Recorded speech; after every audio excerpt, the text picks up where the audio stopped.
Good morning, and welcome to your daily Farm and Home Show, brought to you by the University of Kentucky Cooperative Extension Service. And now, here's your host. Good morning, and welcome to your Farm and Home Show. My name is Joanna, and this morning we're visiting with Dr. Kiersten Wise. She's with the University of Kentucky Extension Plant Pathologist there. Good morning, Kiersten. Good morning. Well, I'm glad you're here today because, you know, a lot of times when people hear about resistance to anything, it causes some concern. And certainly in agriculture, we certainly don't want any of our pesticides to develop resistance, but there are some steps that we need to take, and you're going to talk about a really cool tool today that maybe help us make some of those decisions. Yes, so this is something that's going to help us with fungicide resistance. And fungicides have become very commonplace in our field crop production, and along with the use of fungicides comes the development of fungicide resistance, right? Yeah. And the United Soybean Board has funded a really good program called Take Action, and a lot of farmers might know of Take Action because they have a Take Action for herbicide resistance program that's been available for 7 years to help increase the awareness and the control of herbicide resistant weeds. Well, now we're starting to, in field crops, deal with some fungicide resistance issue in our field crops with our fungal diseases, and so we now have this tool available to us to help combat the spread of fungicide resistance and delay the development in some of our diseases. So tell me a little bit about the chart and what's on it and how that helps with resistance. Right, so this is a fungicide classification guide, and what it is, it outlines a lot of the products that are available for use in the field crops, and it just tells you the class that those products belong to.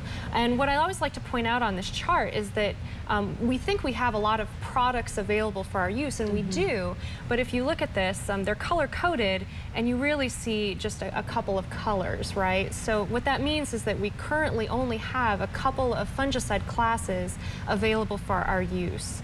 And one of those classes, this kind of goldish color that you see here, that's what we call the QOI, or the strobilurin class. And it's been a really good class of fungicides.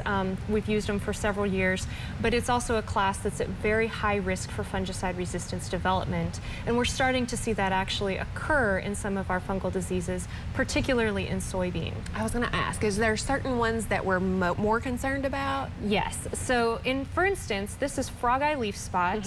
It produces sort of a brown to tan lesion, often with a brownish or purple halo around the lesion. And it's a very widespread disease in Kentucky. In the past, we've used foliar fungicides to try to control this disease.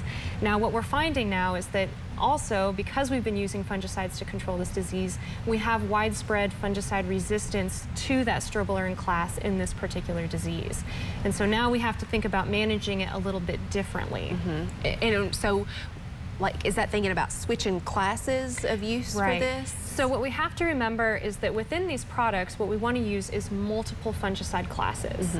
And although a lot of the products are going to have one of these QOI or strobilurin products, we have to make sure that, particularly with this disease, we're relying on that other chemistry or other class of fungicide to do the job to control this disease. So avoiding solo QOI strobilurin fungicide classes to control Frogeye is going to be very important in the coming years, and we need to look at selecting products that have multiple fungicide classes. Now, as we know, though, all fungicides are not created equal. Yes. And so is there a way to know which one works best? Yes. So actually, as a group of plant pathologists, it's a nationwide effort.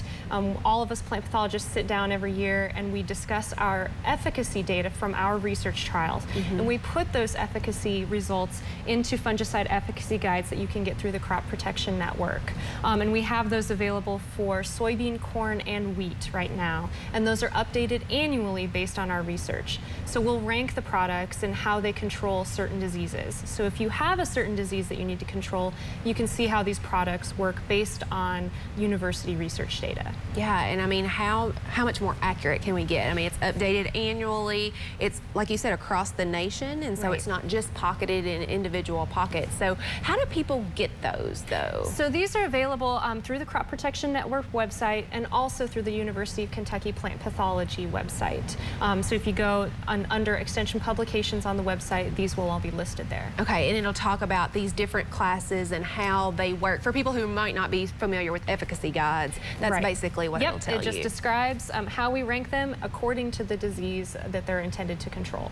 All right. Well, Kiersten, thanks so much for the information. A lot of information, but something definitely to look at because we can never be too far ahead of the That's game. right. So appreciate that work. And if you have questions, make sure to contact us at the Extension office. Thanks for watching and have a great day. If you have questions about today's topic, please call the Warren County Extension office at the number on your screen. Thanks for watching and have a great day.